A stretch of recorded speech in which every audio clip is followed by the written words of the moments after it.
7 International Podcast, a podcast connecting Olympiakos fans from Melbourne to Baltimore, from London to Piraeus. We are 4 Olympiakos fans from every corner of the world, bringing you news and interviews of the team you love in English.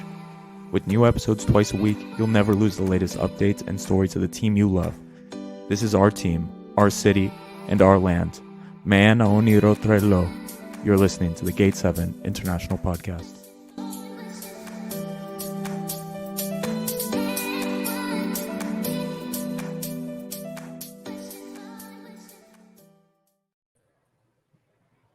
Good evening, everyone, and welcome to the Gate 7 International Podcast, your official English source for all things Olympiakos FC and Greek football.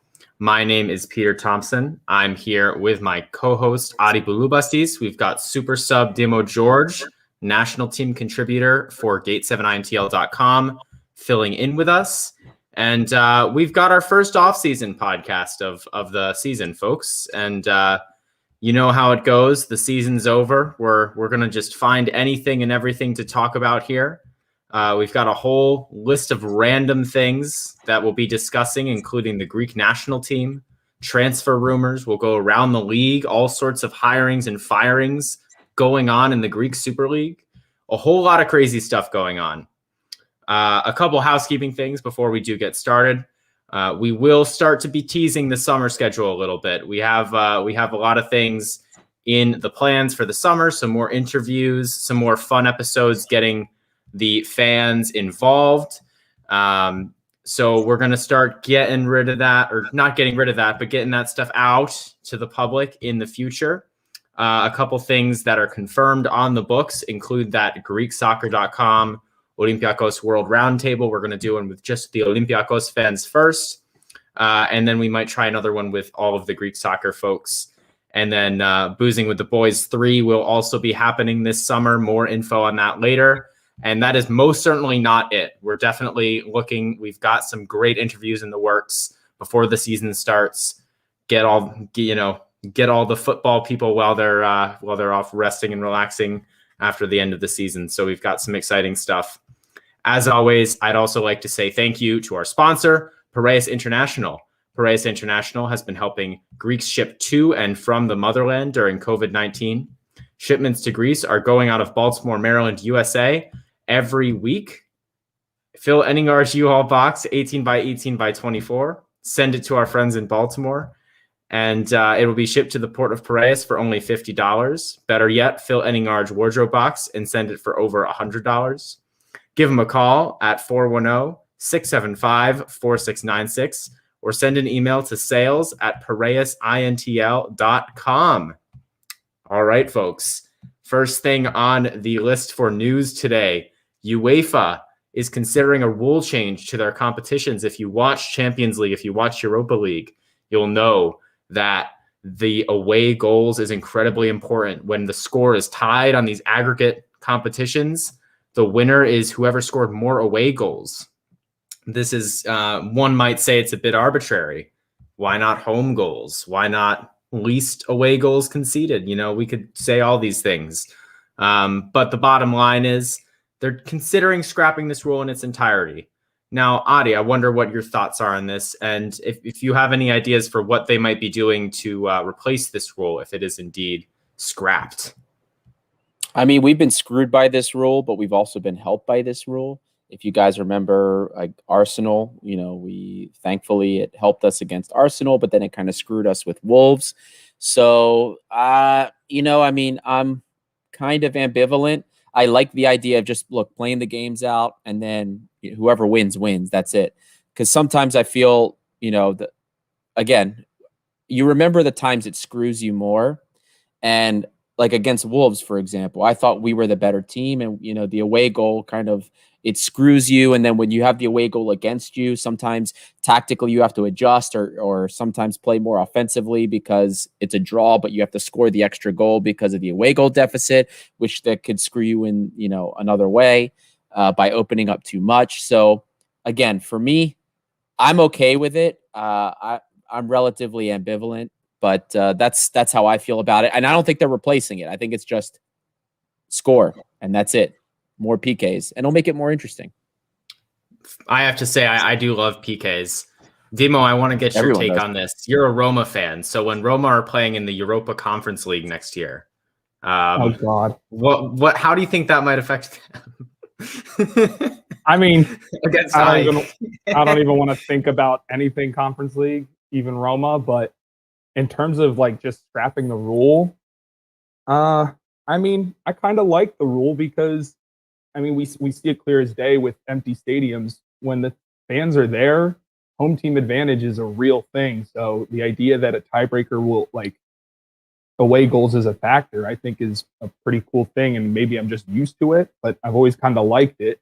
And especially for these teams trying to compete on three fronts, I mean, you have coaches like Conte throwing seasons in Europe away so that he can get it done in the league because those midweek games are draining. So add in more chances for overtime and more chances to go into penalty kicks, and that's gonna kill teams with super dense schedules. So, I mean, I guess we'll see how it plays out, or even if it happens, but it definitely changes things. Yeah, I mean, I like penalties, but I think having more of those extra time games could be something that would be a lot more difficult and draining for some of the players. Although, you know, hopefully next year, maybe we don't see these super ridiculously condensed schedules. Maybe things get a little bit better.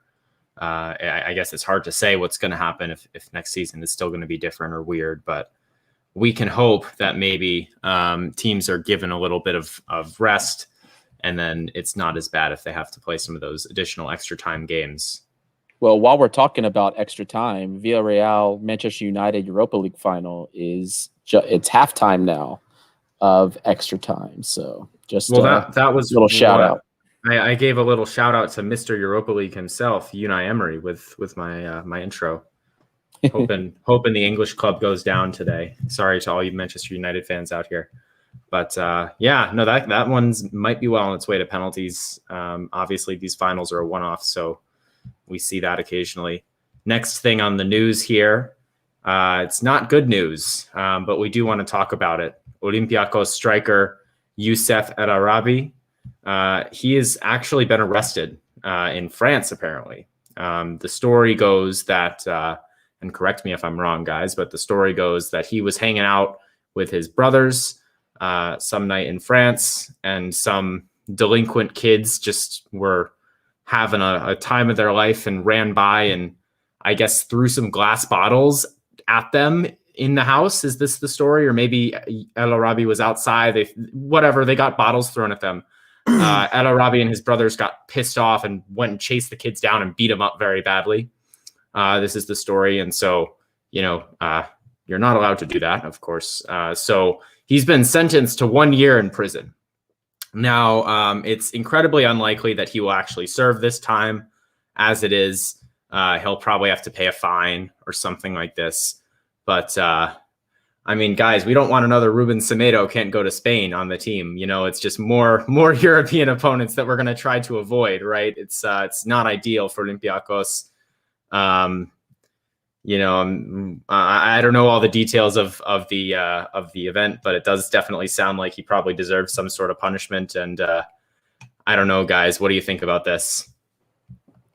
Well, I just found out today, obviously, what the actual context was of what happened. We've been hearing the last few days, there's a court case and El Arabi is a year in prison or a suspended sentence.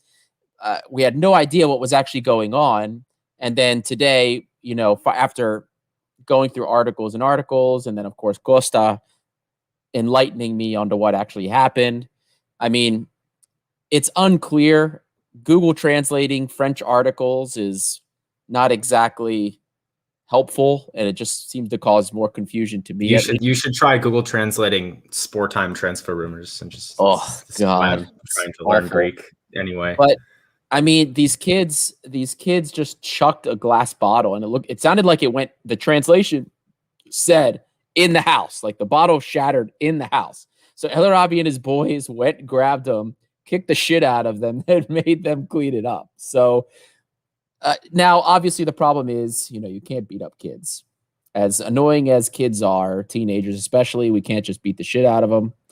You know, wise words from the new father here. You have to call the authorities. Do I feel sorry for them? No. Who throws glass bottles at people's houses? Isn't there a proverb about throwing shit, or is it like glass houses? I don't know. There's some proverb about throwing glass at people or throwing from glass. I don't know. Throwing stones out of through like a glass Maybe house or that's it. something. I don't know. I'm sure Whatever. Don't here. throw bottles at people. I'm sure these random kids are well versed in the proverbs that you're talking about here. Whatever it is, I don't remember. Don't throw glass bottles at people. Like, I mean, he's not going to serve any time. It's a suspended sentence. He's going to end up paying a fine. I don't know what the French judge is going to do. As far as we know, the kids that actually threw the glass bottle haven't been charged with anything. So he's just going to end up having to pay a fine, and it might be one of those like suspended probation sentences where it's like, oh, if you do something else, you'll get your time added on plus some. You know what I mean? So I'm not super concerned about it. We'll see. Yeah, I mean, it doesn't seem like something that's. I would be surprised if El Arabi gets in trouble again. This seems like a bit of a one-off. I mean, we don't know. Like, maybe El Arabi was just like a bit drunk and like was pissed off and running after the kids. Like, who knows what happened? But yeah, I mean, I was at first worried we would miss him this season, and we'll get into some transfer news later. But I was like really worried about we have to get this Tiquinho guy. But I mean, yeah, it's you don't like to see it. Just the story in general, you don't like to see it, but it's worth reporting on. Now, going back to some more lighthearted things here, PAOK, as much as they did beat us in the cup final, we're still going to make our jabs at them and whatnot. Pablo Garcia, he's out. He's done. The man that plays finals every day, he's not going to be playing finals anymore because he's no longer the manager of PAOK. Looks like Lucescu is on his way to Greece to manage PAOK. So, I mean, Pablo Garcia wins a cup final and gets fired. Like, we have to say, as much as we laugh at the guy, like, this is a bit surprising. What do you guys think? I am laughing only because of what I've been reading from the PAOK fans, like on social media. I had an exchange with the PAOK Talk guys also, and just the stuff the Greek social media. PAOK seems to have a higher opinion of themselves than I think they probably should. You know what I mean? They seem to misremember some history here. Like, okay, I understand maybe the football wasn't attractive, but it's not like it was attractive under Ferreira either. You know what I mean? Like, they hated Ferreira because it wasn't attractive. They got rid of him. Garcia came in. He comes in second place. Okay, they lose the title by, in the end, 30 plus points. Fine, but they win the cup. Okay, so I remember personally a lot worse seasons with PAOK, and some pretty poor ones. Just to go off the top of our heads, let's just kind of take a quick trip back in time. All right. Last season, PAOK, okay, they also finished behind us. By the end of it, they were 18 points behind at the end, I think, last season. 2018-2019 season, we're not going to relive that one because they actually win a title. One of their first little crumbs that Valbuena was talking about, little crumbs. We'll leave them with that. Ike won it the year before, and we still came in second place. So, let's go further back. Let's go further back, Peter. The 2016-2017 season, they ended the season in fourth. 2015-2016 season, they ended in fourth again. They only scored 45 points before the playoffs. That's even less than this year. 2014-2015 season, they ended the season in third, and they ended up coming in the playoffs fifth. They ended the season after the playoffs fifth place. So what is this pedigree you think you have to where you can shit all over Pablo Garcia. All right, you know what? I'm not going to say Lucescu isn't a better coach, but this disgraceful season they're talking about, I don't get it. I don't get it at all. It's not a disgraceful season. You've had a lot of disgraceful seasons. No, I 100% agree with you. I think it's like that. We say it in Greece all over again. Like these teams they never give managers enough time. No team really, not even even Olympiakos is guilty of this in the past. I mean, we're giving Pedro Martins time now, but he's been stellar. Like this is how good you have to be to last 3 seasons in Greece. Pablo Garcia won a trophy, is going to Europe, got second place. The only team that finished ahead of him has vastly more resources than him, we have to say. Yes. And he hasn't had a transfer window yet. Like, I'm not trying to, like, Pablo Garcia is a clown and, like, this guy says shit in the media. But, like, from an objective standpoint, what do you want? What do you want him to do? He wasn't going to win the title this year. When he was appointed manager, we had, 15 points on them already? Yeah. And he won the cup? Baba or Warda. You know what I mean? It's not, he didn't have any pieces. Like, okay, I agree. I agree that maybe Eleftherios Machinis. I love this. Come on, we're talking about Balk, of course. What more can you hope for? Exactly. It is a success by their standards. Is saying it's genuine. Like, what more do you expect to happen this year? That's like saying, like, Sheffield United, like, we didn't win the league, or like Aston Villa, like, we didn't win the league. Like, yeah, like what do you want when all your owner did was sell the pieces off? Now they're expecting money to come in this summer, and Lucescu's coming back. They'll give him a war chest. They didn't give it to Garcia. I still don't think Garcia was ready to coach the top flight, but come on, you didn't give him any keys for success, and you're gonna go ahead and just shit on him. The way with which it happened, and the way with which, I should say, he was disposed of is a little bit disrespectful to me. I felt like he was completely disrespected, and he was in a no-win situation. I don't know. It just made it, to me, it's just hysterical because I can't think of this pedigree that they have, that they think that they should have gotten much more than they had. But I don't know. Maybe I'm crazy. Maybe it's me. I don't know. Like you said, Adi, like, Lucescu might be a better manager, but I mean, it's like, what's keeping Lucescu from finishing second and getting sacked at the end of next season? That's the problem. Yeah.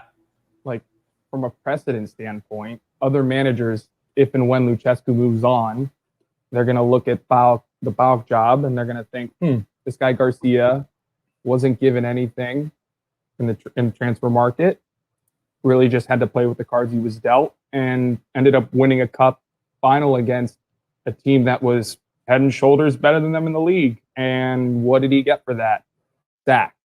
So if they want to get a real coach in the future, and coaches, they want continuity, why would they be looking at the Pauk job and looking at Savidis and thinking, that's the kind of environment I want to be in as a coach, where I can get booted for success and trophies. 100%. Seems so nearsighted. Growing pains for the little kids, the little child club that's growing up. Finally, they're trying to be a big club. They're taking their morsels and crumbs where they can get them. They're having a little growth spurt, and this is it. Now they're starting to have that expectation of some more victory. And they're elevating that expectation. It's growing pains, guys. Growing pains. The club is trying to become bigger than they have been. That's what it is. I'm going to attribute it to growing pains. They had their crumb was winning the title, and firing Garcia was just throwing everything up, just vomiting it all over the place. That's how we fall into the metaphor. Maybe Mathieu will post on his Instagram story and reflect that. That would be nice if he could paint that picture for us. Anyway, Ike have also hired or fired Manolo Jimenez. Is that correct? And they've replaced him with Vladan Milojevic, who is the former coach of Red Star, which the PAOK conspiracy theorists are going to be getting the board and connecting the dots on the little bulletin board, because Red Star have a very good relationship with Olympiakos, and it's very public and always has been. But yeah, I mean, he has done a very good job in Red Star, and has played Champions League football the last 2 seasons, fared pretty competitively for the resources that Red Star have relative to other clubs. Of course, we played them in the Champions League 2 years ago. We also have Panathinaikos with is it Jovanovic coming in, which happened right in the middle of the awards show last time. So we briefly touched on it, but that's another official move. And then Atromitos, is that the Yanina coach that they've hired? Is that right? Atromitos? Yeah. You mean the old Yanina coach that they? Oh, you mean the one that they hired?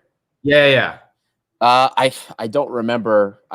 Seeing it. That was I remember seeing a feed that Atromitos hired a coach, and then that's all I remember. I don't remember who it actually was. Fans.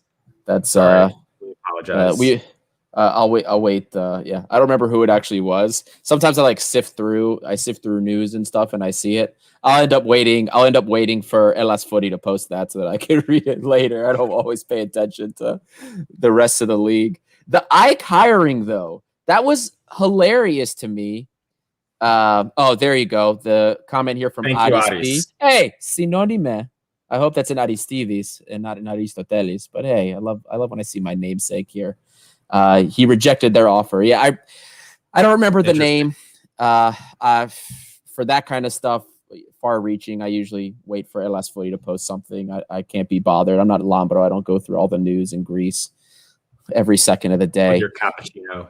Exactly. But the Ike hiring, I was surprised how many Ike fans didn't like that hiring. This guy did a good job when he coached Red Star, and he coached Red Star 2 years ago. He went to the Middle East, collected a nice paycheck, and he's coming back. But he cleaned up the Serbian league for Red Star 2 years in a row, double digits. And when I say double digits, he won the league both years by 20 points, 20 plus points.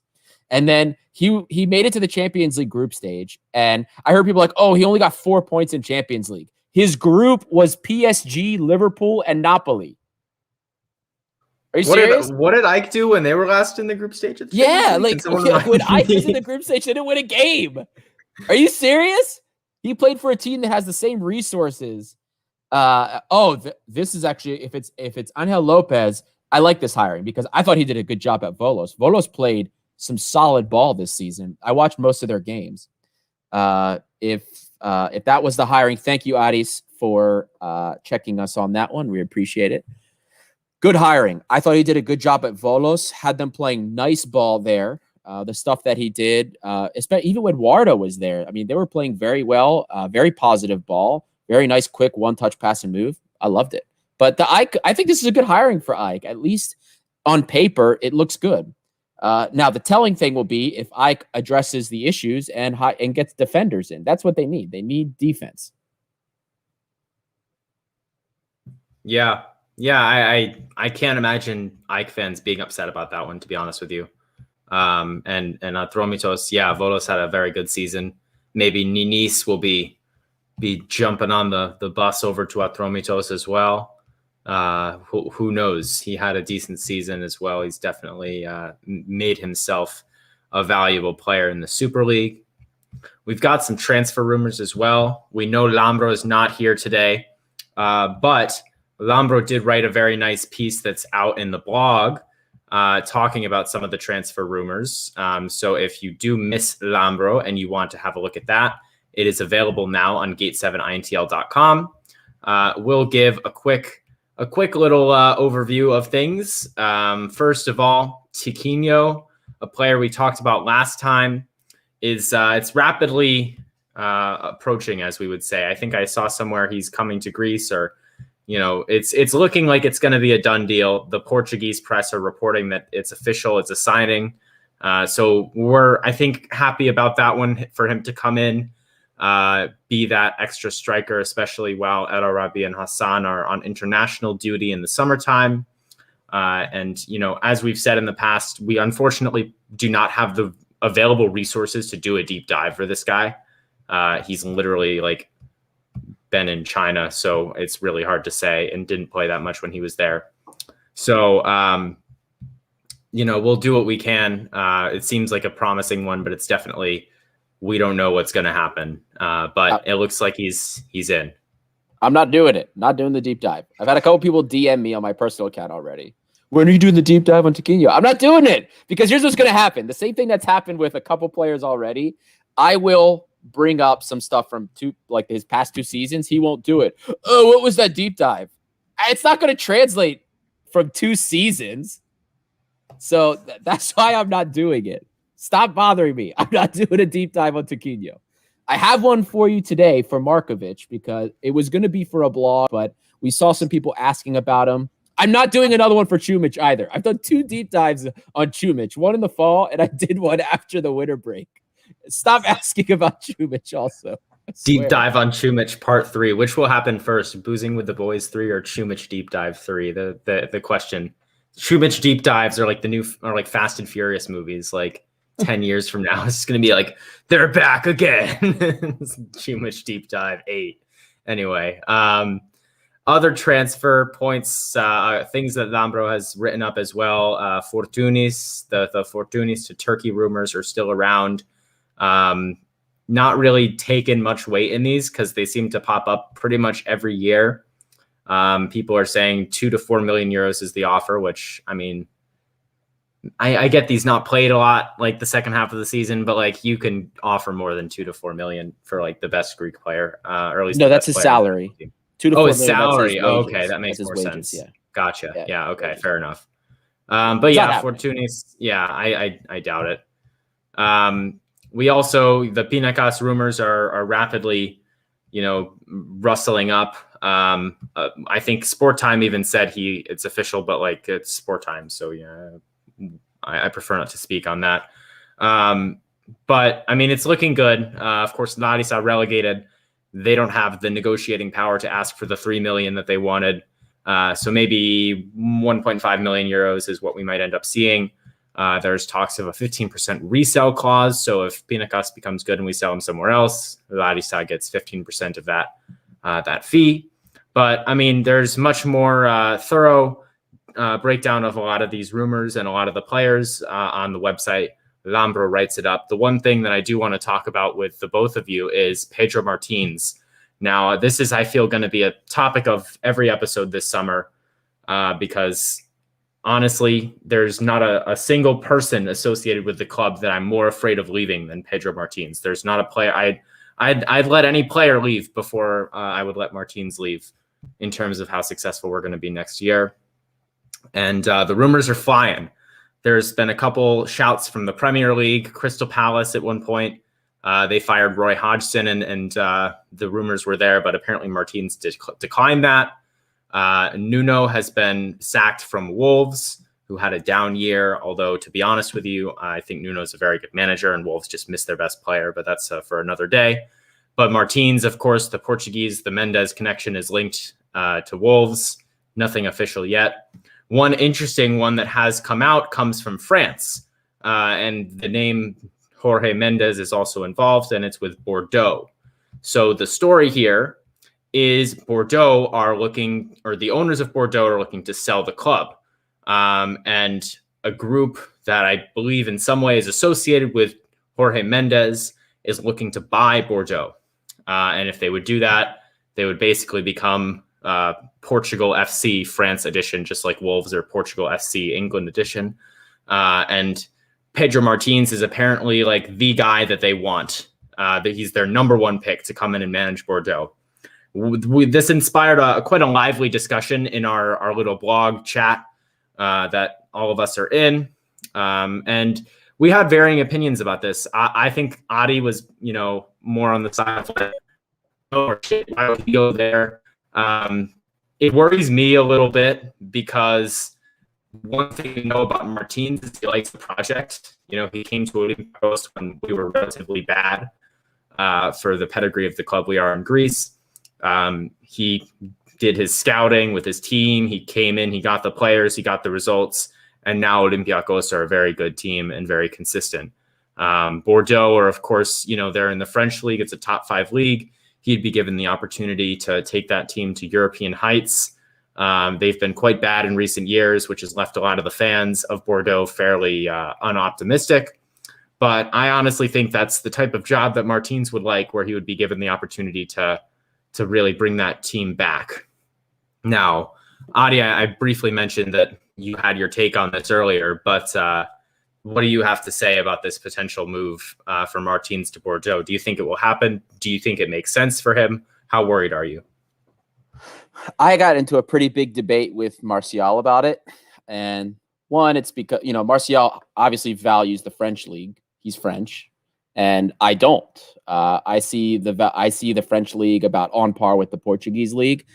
A move for Bordeaux to me is it's more risky, and I don't see the expected payoff of him going there.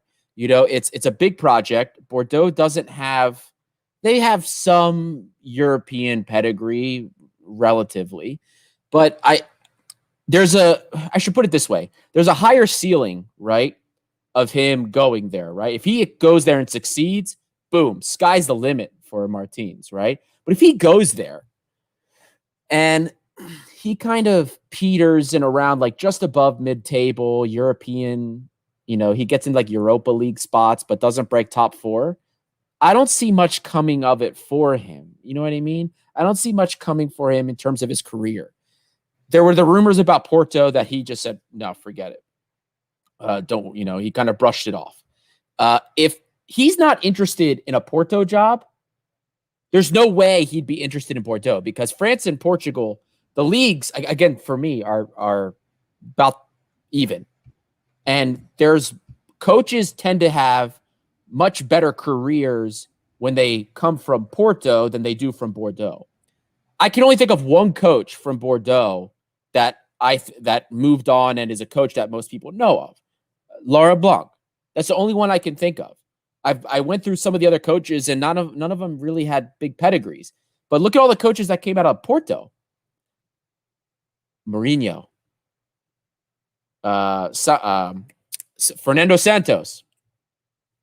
Oh my God! Now that I'm sitting here trying to think about it on the top of my head, I'm like forgetting. There too? AVB, Vitor Pereira. You guys remember him? AVB, huge manager, Marseille, such a good team. They're like amazing. The fans love them. They play such good football and get results. Barrios, Lopetegui coached Porto.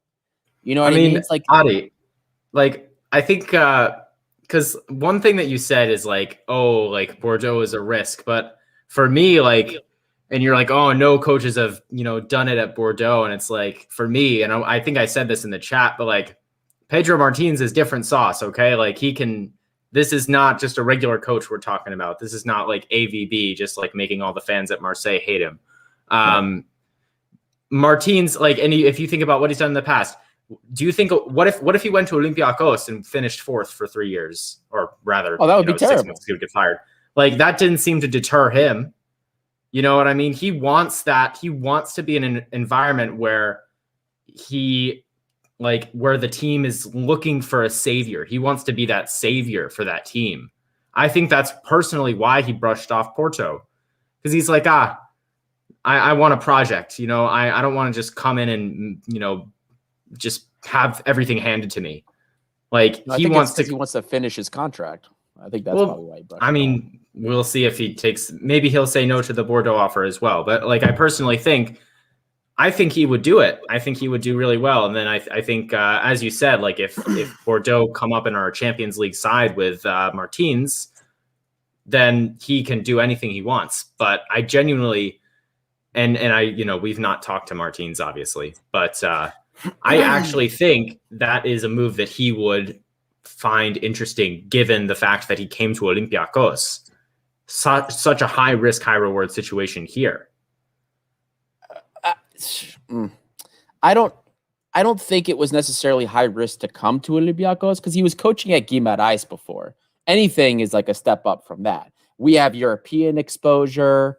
Okay, yeah, we were a project. And, you know, If maybe that's what if he he likes. gets sacked 6 months into a job, But- which is but basically what this- happens if you're not like top, if you're not finishing in Right. top, like that looks really bad on your resumes. I feel like Greece is really risky.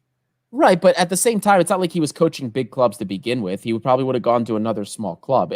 At that level, there was not much risk to him considering what he had been coaching at. And this comment has it right here. Leonardo Jardim, everybody remembers, the coach that got fired during an undefeated season, won the league with Monaco. And then what happened after that? He hasn't done anything. So that's what I think. Like, you could win the league in France and then still be a nobody of a coach. So I don't know, maybe, but that again, that's just me. It was also telling to me when Bordeaux fans were commenting like, "No, this would be a terrible move for him." That's just because they're sad because their team is awful. But like, that's the point. That's like he's gonna come in and fix it. That's the idea. Like, of course, Bordeaux fans are gonna say that.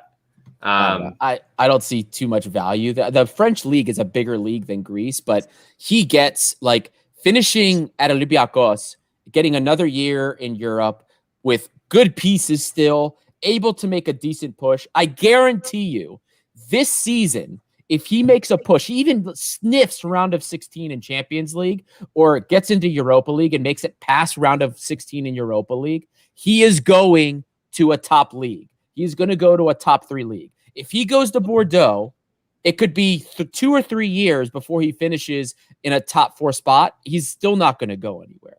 I'm calling that right now. He stays at Olympiakos, gets to round of 16 Champions League. Very slim chance he does that. He goes to the Premier League. Even if he goes round of 8 Europa League, he goes to the Premier League. You heard it here first. Take it to the bank. Please don't jinx it and leave for Bordeaux, Martins. That's all I'm going to say about that. Okay. I mean, I don't know. I think I believe in Pedro Martins is all I will say. Like, but that's just me personally. Chris Oxford agrees with Adi here. He's holding out for the Prem. Let's just see if Wolves can tempt him. He also, like, I think Wolves for him is more attractive than anything else. Like, I think we can all agree on that. Like, Premier League, they just had a bad season. He wants to bring them to Champions League. It's feasible. It's, you know, he has the connection with the Portuguese players in the board there. That one I think I'd be worried about, but we haven't had any official offers yet. Anyway, yeah, I just hope he stays. That's all I really am worried about. I think the next thing we have on the agenda, Adi, is the Markovic deep dive, if I'm not mistaken. That's correct. Some of you guys are bugging me for this Markovic. A lot of people are excited about him coming back. Now, guys, we don't know what's going to happen because he did kind of suffer a shoulder injury. Getting myself tongue-tied here. We don't know how bad it is. Not sure if it's going to affect his summer training, but people were curious as to kind of what he can offer us. Is he going to slot in depending on what's happening? Because let's be honest, guys, this summer is going to be very turbulent. I mean, Mari Camara, if you guys saw that Instagram post, we tweeted it out. We posted it. I mean, it sounds like to me he's gone. Mari's going to be gone this year for big money. Ruben Semedo was rumored to be attracting interest from Roma, but we know that that's kind of a farce. But Porto and Benfica are kind of at it again.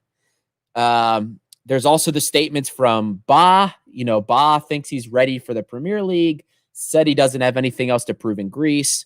Well, with his injury, I doubt anybody's picking him up, to be honest with you. So, but still, we have some pieces that are going to be missing. And the question is, can Markovic fill that role in, especially if we lose Semedo? Now, Markovic, guys, he's sitting here at about 6 feet, 167 pounds for the metric people, 184 centimeters, 76 kilos. He's not too big. He's pretty slim. We like that. He's fit. Those are like my measurements.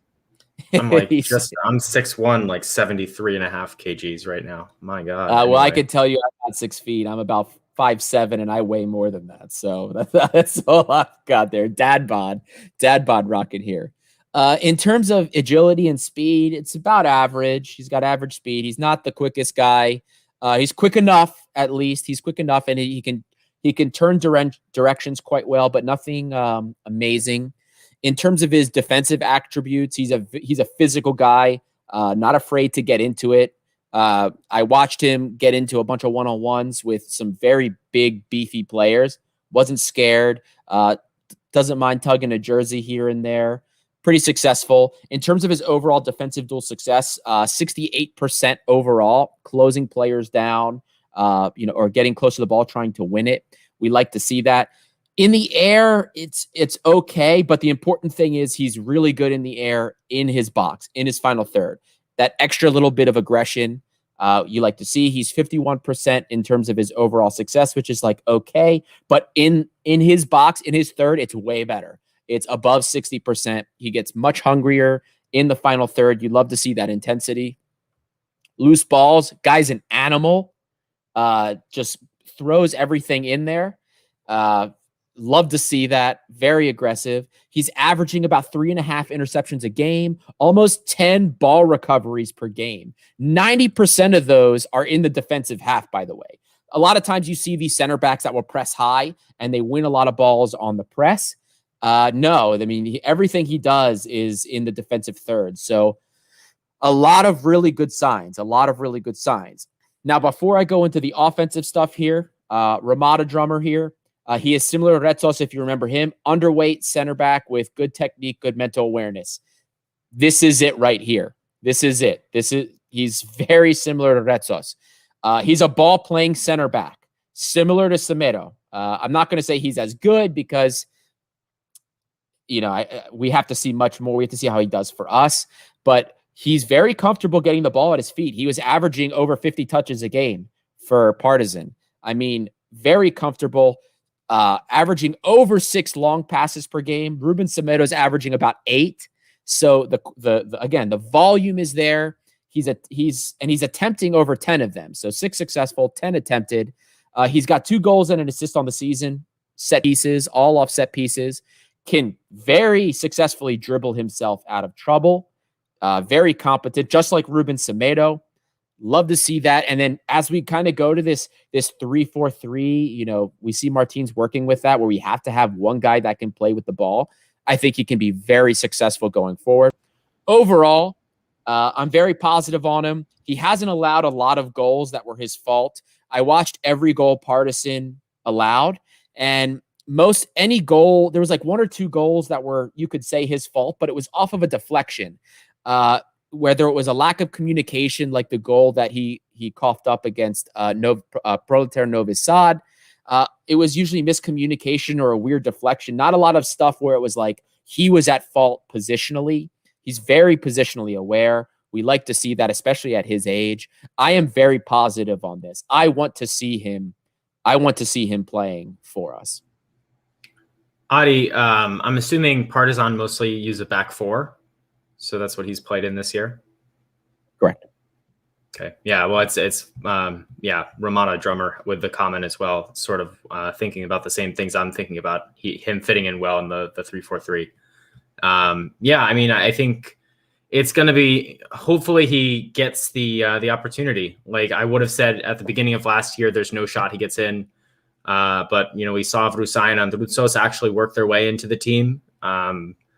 So maybe I'm a bit more confident about it when he's, Martins is calling it back and say, oh, I want this player in the squad. He's an important part of the squad. We're not loaning him out. I want to keep him. After this year, I'm a bit more confident about that. He might not start, but I really want to see a lot of him in Greece because we definitely can afford to do so. Well, if Martins keeps going with the 3-man back line, you're going to need that depth at center back anyway. Exactly. So, and that's an easier system because you have 2 center backs to cover you to get acclimated. And Olympiakos are usually on the front foot, so it'll be less defensive action for him and typically further away from the goal. So, yeah, whatever Martins says, he's proven himself. Indeed. Yep. Definitely. Well, yeah, I mean, I'm really excited for him. It's been hard for everything we've heard coming from Serbia is that he's been fantastic. So it seems like there's not a whole lot of negative things to say. We do have one last segment for today, and it's the reason we've brought Dimo here. And we're going to be talking about the national team. The real reason Lambro is not here is because the national team, we have friendlies coming up, and JVS has picked his team. A couple names missing, a couple names that we don't usually see. But the highlight, or not, maybe highlight is a wrong word, but the most interesting thing for me is Saliakas, the right back from Yanina, has come in and he's been selected for the national team. Hopefully this means Bakakis doesn't play, although Bakakis and Androutsos are there. Surely Bakakis is third string. Androutsos needs to play. This is my opinion. Aside from that, Leo Koutris, congratulations. He's made it back to the national team after the horrible ACL injury he suffered. Really, really nice to see him back in the fold. Of course, Chimikas and Yanouris are also there, but he's made some amazing strides, so I'm really happy to see him in there.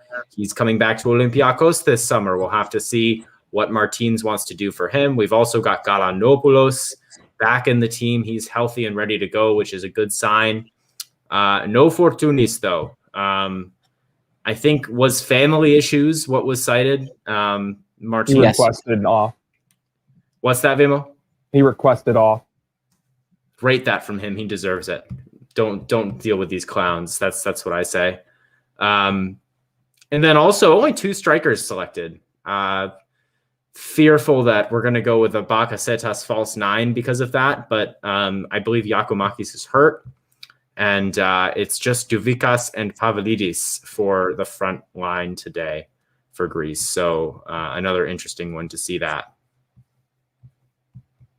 Oh, Aris P, actually, that's interesting. I didn't know this, but Fortunis was supposedly left out because he just became a father. So congratulations to Costa. I didn't know that. He keeps a pretty private life, so I'm not surprised I didn't see it. But if that's true, that's great. Congratulations to Fortunis on the baby. Get some tips from Adi if you need any on raising a young Greek, another under one Olympiakos midfielder, right? So Mihali's got some competition now with baby Fortunis. We love to see that. And Fetanos. Oh, Alex says Villarreal win. That's actually great news. Unai Emery does it again. Well, that's important for Olympiakos as well. We'll get into that with the coefficient, but that is it's not bad, is it? And we'll get into it later. De Gea misses penalty is what Alex says. Oh man, I'm actually a bit. Shout out to the people here watching us talk about random stuff instead of watching that game, because that must have been a fantastic game. I guess Alex is watching both, to be fair. But anyway, Fetano says, I'm not sure I should believe that Fortunis thing, not the first time JVS lies. I don't even care at this point. I don't care about the national team enough to fight for Fortunis being in there. Mantalos is fine, whatever. It's not competitive games, it's not a big deal. I don't want Fortunis. I want him to get some rest, so I actually don't care. Yeah, I wish I couldn't care. Well, I mean, I care about the team doing well, but for these friendlies, I want Fortunis to get some rest for Olympiakos, as opposed to having to play for the national team right after a long season. It's good if he gets the rest, but everyone's going to get rest because we're not in the Euro. The thing that drives me nuts, first of all, what Bethano said, how funny would it be if JVS was the one to say he became a father, that's why he's not on the team, and then Fortunis is just like, I didn't have a kid. Oh my God. That'd be amazing. That'd be hilarious. So it'd be nice to figure out what the actual story is. But my thing is, the thing about friendlies, it's good to tinker, and we usually see some pretty decent tidbits here and there when he tinkers in the friendlies. But for me, the most part is when you do friendlies, you kind of grab some young guys, some unsure guys. So like bringing Pugoras, bringing Koutris, bringing these guys into the fold to let's see what they're made of. That's all positive stuff. But usually what you do is you bring those guys in to kind of supplement and see how they fare alongside your spine. And so for me, I want Fortunis to be a part of that spine. I'd want Manola and Socrates and Siovas to also be a part of that spine. But instead, JVS has chosen his spine to be Bacacetas and Savelas, and Stephanidis is not in right now. I don't think he's on this squad, but if he's injured, he's usually in. So it kind of drives me nuts when those guys are still being included in the roster and then Fortunis isn't. That was my initial reaction, and then we've kind of heard that he requested out, so hopefully that's the case. But yeah, there's promising things about this squad list, but there's also the same old, what is going on? Why is he doing this? So we'll see. There's also only 2 true wingers on the team, right? Like, it's just Zolis and Masuras. No Hatziovanis. No Limnios. I mean, we've seen him against Austria. He played the 5-3-2, I think. But also, we've also seen Mandalos at the left wing, Pavlidis on the left wing. I'm afraid we're going to see that. Plenty of guys that shouldn't be playing left wing play left wing. And then while guys like Pavlidis are playing left wing, he's throwing Zolis up top. All these kinds of rearranging and shuffling during actual games to make sure Bacacetas is right there in the 10, where he just doesn't move and doesn't create and doesn't do anything. So, Fetanos asked, Alexandropoulos wasn't called up, right? Nope, he was not. And this is like what's super egregious. You know what I mean? We don't have many 8s. We don't have many 8s that are Greek, okay? We have Galanopoulos, who's hurt like every other fucking month. And then we have Alexandropoulos. That's it. Maybe Solis can get to that point, but we've seen him like 3 times. Alexandropoulos is right now the most promising, deep-lying midfielder that exists for Greece. That's it. And you don't call him up for friendlies? Is this a joke? I'm sorry, guys. We went like 2 steps forward, 2 steps back. At the very least, Buguras, like, okay, yeah, we haven't seen him before, but he sucks. He fucking sucks. He's terrible. This is who you call up instead of calling up Alexandropoulos. You call up Bakakis. Like, if I have to watch that piece of shit play, even in a friendly, I'm going to lose my goddamn mind. He sucks. We've seen it. When was the last time he played? Has he played, like, at all? Has he played very much at all? Oh, yeah, for the Ethniki, but I meant, like, last-minute addition to the squad list, instant starter. Ridiculous. Like, I'm glad that we called up Saliakas. I forgot about that. He actually played in their last game. He did play in their last game, but he probably sucked. Yeah, well, they didn't get a result, so yeah. I mean, let me get his Y Scout stats up. He played in the last 3 games, and he played in the last 3 games for Ike, and then before that, he hasn't played since appearing for the national team. So I don't know what that's about, but yeah, I totally agree with Fetanos. He says, why not call the most promising midfielder to some friendlies? Like, literally, what do you have to lose? Why are you calling up guys who we know what they are? Puguras, Bakakis, we know your shit. What's the point? You can make the excuse for Puguras because, okay, we haven't really seen him. Young and he's But new. Again, like, this is so true, Labros. Varnas not called up is shocking. It actually is shocking. I couldn't believe. I know you're joking, but it actually is shocking. No Mavrias, no Limnio, no Svarnas. I couldn't believe it. And by the way, guys, the lack of wingers. Are we going to see a Tsimikas or Yanulis left? Well, I was actually going to say that maybe if I'm, because it's a friendly and not a real game, maybe he does something cool. Huh? Maybe we see Yanulis on the wing. I could actually do with that. We've got really good talent and depth at wing backs. I mean, not right back, but I mean, Androutos has had a banner year at right wing back for Olympiakos. So he should start, in my opinion. Yeah, if Androutos can also play on the wing, we have to say. Probably a better winger than Hatziovanis and Limnios. Guys, I have Bakakis' I'm looking at Bakakis' stats from his last couple games in the Greek Super League, right? 0 for 8 defensive duels. Okay, so he's got he had 17 defensive duels closing players down. And he won 10 of those 17. Okay, so almost half, but But the successful ones were mainly it was back passes.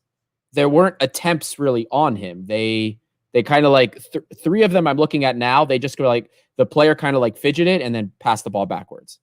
Adi's player, Astera's player fidgeted, passed the ball backwards. And that was a success for him because it sent him backwards. So anytime they actually tested him, he did not win the ball. Even better, even funnier are his like possession statistics, because he only had one completed one pass beyond 8 meters against Addis, and he touched the ball almost 40 times. He can only pass the ball 5 feet in front of him. 0 overlaps. This guy has 0 overlaps in 4 games. Lock him in. This is what you want? This is what you want? The guy can't defend. Okay, I can't do this anymore. I can't argue. I can't like. It's stressing me Andrutsos out is miles ahead. This is ridiculous. He's miles ahead. Andrutsos and Saliakas are both miles ahead. Saliakas If is also Bakaki miles sees ahead, the field, JVS out over the summer. He's going to see the field, and it's already JVS out. Every all reason and logic would say there's no way he sees the field. He's going to start probably both games. Well, that leads us in. Do we want to make our predictions, or maybe we can say what we would want the starting lineup to be, and then what we think we're going to see in these games? Just give out an 11 for each. You know, I can say, like, obviously Vlachodimos will be hopefully the goalkeeper. I think we'll see that. I would like to see that. I think we probably will see Giannoulis. Well, maybe we see Chimenkas on the left. I, of course, want to see him there. I might even, and then I think the center backs, I guess, will be Tsavelas and probably Kyriakos Papadopoulos, can we say? Whatever, man. Like, this group of center backs is horrible. Maybe Mavropanos I would rather see instead of Tsavelas, like, just to see what he can do. On the right, I want to see Andrutsos, but we'll probably see Bakakis because, like, Demo reminded me, like, he was not in the squad, and then he was a starter. How does that make sense? Anyway, the midfield will probably be Zeka. I guess we probably see Bouchalakis and Bakasetas. I would like to see Galanopoulos, and I guess since Fortunis isn't playing, Montalos in the 10. And then on the left wing, I would like to see Giannoulis. I want to see it at that combination at least once. Just I can't really with Zolis. He's not in good form. And then Masuras, I guess, on the right. And then Pavlidis up top. It's not great, but I guess, like, it's definitely what we see. Maybe Duvikas because it's a friendly, and why not give him a try? That's probably what I want to see. Adi? What I want to see or what we will see? I'll tell you what we will see. And you can take this to the bank also. Any bettors out here? We get a lot of DMs on the podcast account from these like bet people that keep asking us about stuff so that they can make their odds. Here's what you're going to see. Probably Vlachodimo in the back, maybe Diudis. You know what I mean? I wouldn't care with either one. It's a friendly. Here's the starting lineup we're going to see. All right. It's going to be Tsavelas and probably Kyriakos Papadopoulos so that we can watch Kyriakos Papadopoulos slide all over the place. We're going to see on the left, it'll probably Giannoulis. When he's healthy, he usually starts Giannoulis. On the right, it'll probably be Bakakis. That's what I'm imagining. And I'm going to break my damn laptop when I see it. Even though it's a friendly. Actually, you know what? Then again, I'm going to backtrack because we do see usually fun stuff in friendlies with JVS. We usually see him play interesting things in a friendly. So we might actually see a fun lineup, something I like. Maybe it'll be Tsimikas on the left, Giannoulis playing winger, Mavropano, Kyriakos Papadopoulos in the center, Andrutsos on the right, and then the midfield will be Galanopoulos, hopefully. Galanopoulos and Siopis, because I love Siopis' energy. I don't rate him too much with the ball at his feet, but I think he does very well marking and taking up space and just being a 6. Then I would like to see Madalos at the 10. A proper 10, not Bakasetas. He's not a 10. I got in arguments with a whole bunch of random Greeks trying to tell me that Bakasetas is the best 10 we have. If you think Bakasetas is the best 10 we have, you're a flat earther. This comment, I forgot about Kolovos. Kolovos was like the worst call-up we've ever seen. Terrible. It was so nothing. I believe that 100%. Oh, but yeah, goodness. We'll see Bakasetas probably start at the 10, even though he shouldn't, because he's the shittiest 10 that we have statistically. Every time somebody brings it up, I will show you the stats. He's the worst for the Ethniki. He's the only player that's played in the 10 position that went almost 2 years without a key pass in open play. It's abysmal. And then I don't think Pavlidis can be a number like a point man, a striker. He's good with the ball at his feet, but I like him as a second striker. I'd like to give Duvikas a shot. I'd like to see what he can offer. But guys, Pavlidis is the better ball-playing striker that we have. The problem is every time we have a striker that puts on the Ethniki jersey, they can't do anything. They don't score. So I don't know. We'll see what happens. But that's kind of what I see. Masura should be starting on the right, by the way. Right or left. I don't care. He's the most efficient winger in Greece. That's it. So all right, Nemo, give us your picks. I mean, I can pick an 11 that I would like to see, and then I can pick an 11 that I expect to see. Do both, yeah. All right, we'll go with expect, because then we can end it on a higher note. I mean, we're about to play Belgium. I can't think of any talent on that team, so you know that Savelas and Kyriakos Papadopoulos are probably going to do a back four, and who are they going to have to deal with? De Bruyne, Hazard, Lukaku, Mertens, Hazard's little brother. No names. So it's going to be great. Bakakis, perfect matchup for Eden Hazard on that wing. So start him. Left back, it should be Tsimikas, but I'm guessing it's probably not going to be. I think Adi was right on that. It'll still be a 4-2-3-1. I'd like to think maybe Bukhalakis, but I don't think he'll be able to keep up with the rate of play, but he's kind of been getting consistent minutes for the FNP. And then Siopis on the defensive side I like, so he'll probably get the nod. And then who could possibly be starting at the 10? So unpredictable. Back past Setas, who literally he can't turn the other way. He can't receive the ball and turn around and look upfield. So if he gets a pass from behind him when he's in the 10, he can't turn with it. So how's he supposed to play a key pass? Can't. Every time. I mean, hopefully with the good run of form Masura's had, hopefully he starts. I can kind of see him doing that because Limnio is not there. But I could also very well see tinkering or what he's done in these World Cup qualifiers. We could see Pavlidis at left wing or Mandalos at left wing, and then out of our two strikers between Duvikas and Pavlidis, we'll see Zolis at striker. Pavlidis at left wing literally end me if we see that. That's like JVS, like they're not going to see this one coming. KDB, nothing. We've played Fortunis and Zolis at striker while having Pavlidis at left wing.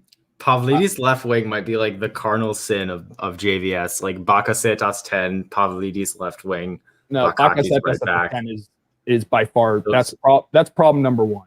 We need like the 7 cardinal sins of JVS, like this shit he does every time. That's stupid, and just list them off. Do we have time? We have a little bit of time for a quick coefficient report at the end here. Now, as we did mention, Villarreal, congratulations, Unai Emery, big manager. Congratulations on winning the Europa League. This did have an effect on Olympiakos, just like Chelsea making the Champions League had an effect on Olympiakos. All these things, they have an effect on Olympiakos because of how intricate the European coefficient, the club coefficient systems are. So, Adi, where do Greece sit and where do Olympiakos sit as the European season comes to a close? Well, starting with where Olympiakos sits, Well, guys, we needed Manchester United to win the Europa League, because had they won and had Shakhtar, Benfica, Dynamo Zagreb, Salzburg, and Slavia Praha not qualified for the group stages, we would have stayed in pot 3 had we made it to the group stages. But now, even if we get to the group stages, our destiny is pot 4 as it stands right now. So we're going to be a pot 4 team if we make it to the group stage. It looks like not really what we're looking for, but you know what? It's going to be tough either way. We saw even the pot 4 teams were tough teams. So let's qualify for Champions League first, and then we'll worry about what happens when we get there. As far as the coefficient for Greece, we started in 18th. We ended in 20th. Now that does nothing worse can happen right now in terms of our placements. It doesn't get really any worse than this.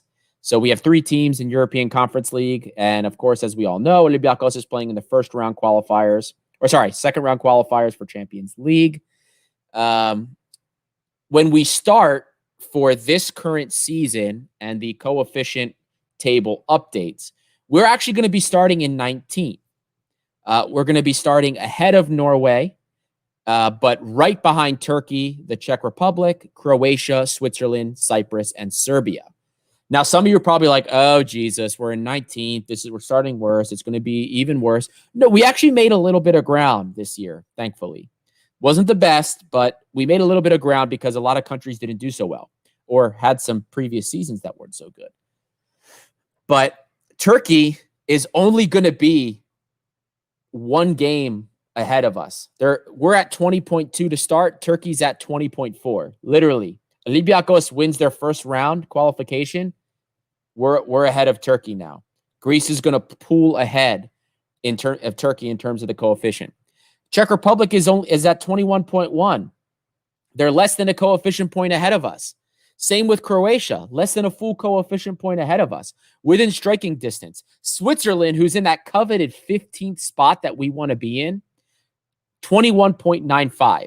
That's about 1.7 points. That's within striking distance. So literally 15th is there for the taking to start with.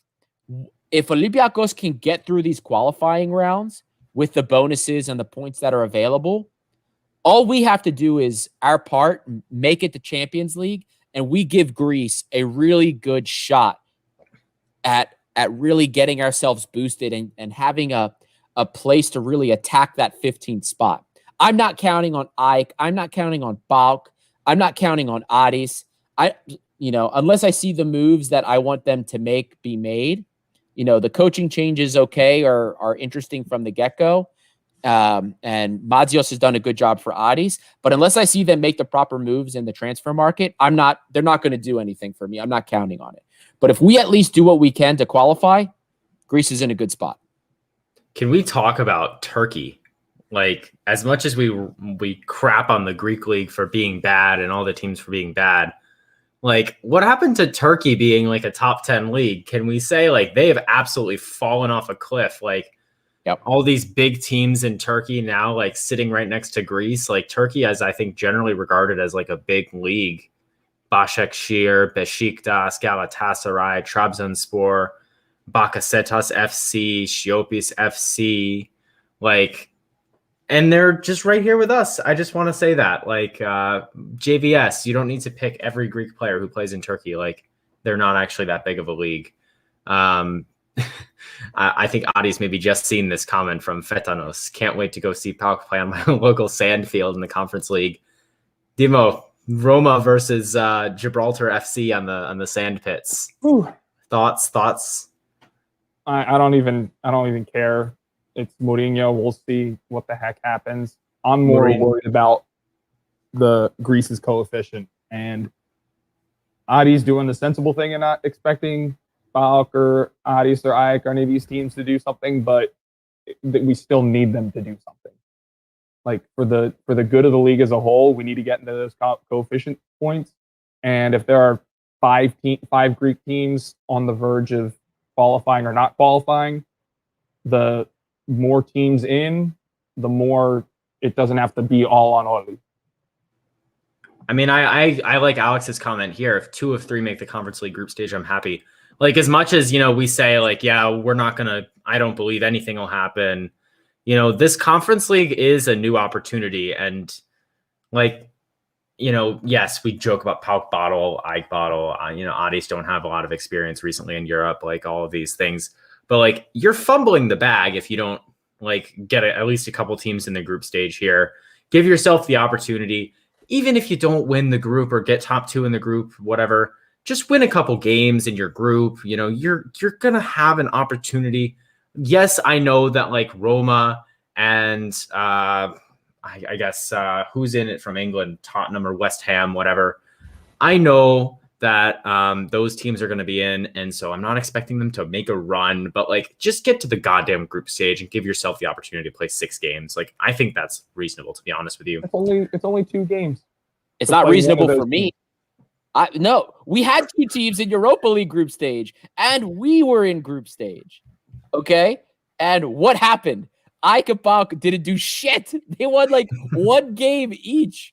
It's not enough to just make the group stage. We had 3 teams in group stage competitions. All I'm saying is making the group stage is better than not making the group stage. Pauk didn't make Europa League. They crashed out of Champions League. That was this is what happens when you lose.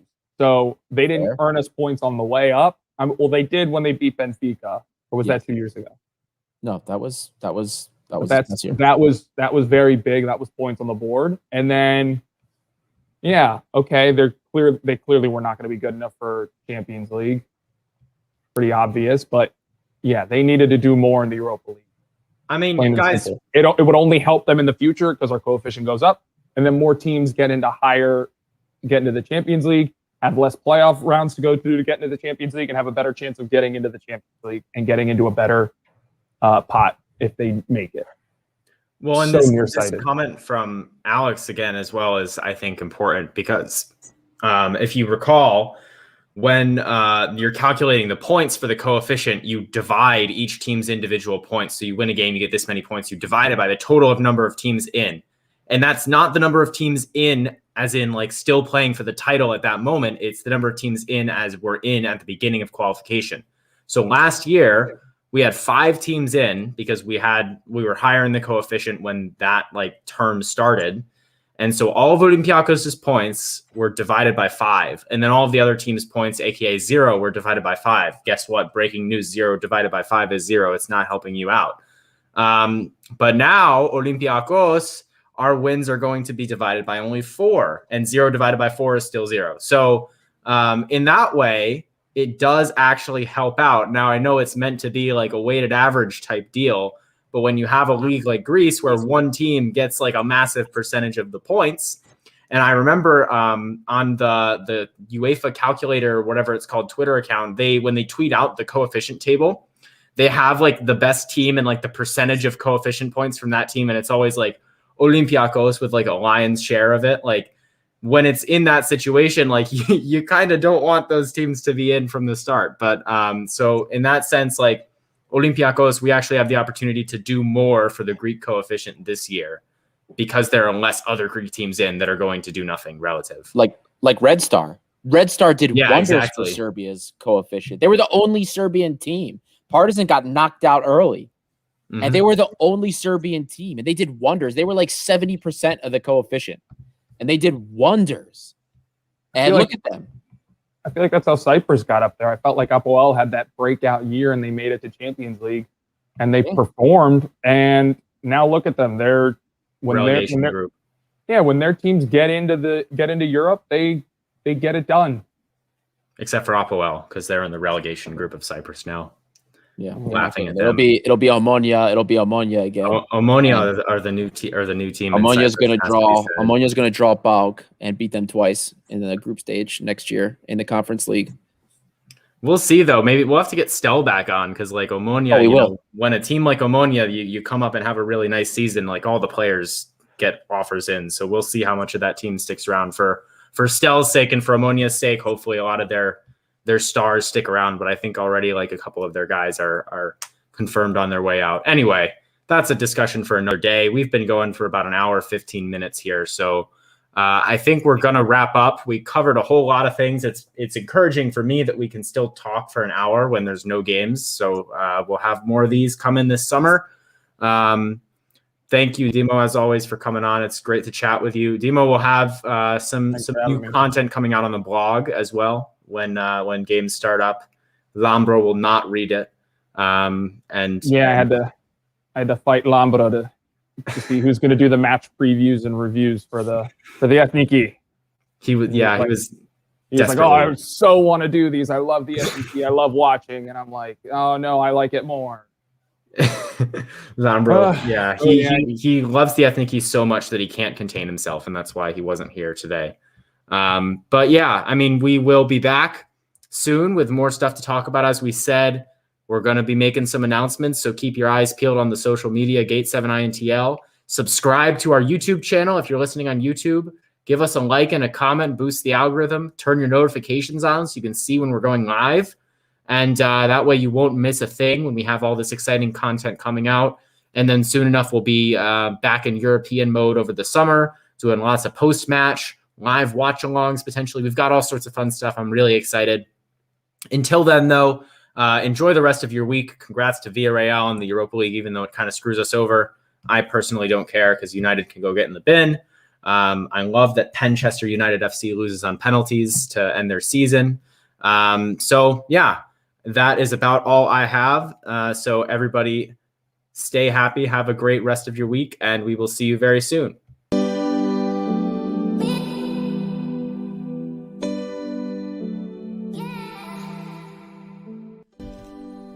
You just listened to an episode of the Gate 7 International Podcast, a podcast connecting Olympiakos fans from Brussels to Tokyo, from Toronto to Geneva.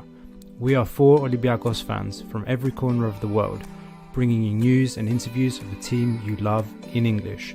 With new episodes twice a week, you will never miss out on the latest updates and stories of the team you love.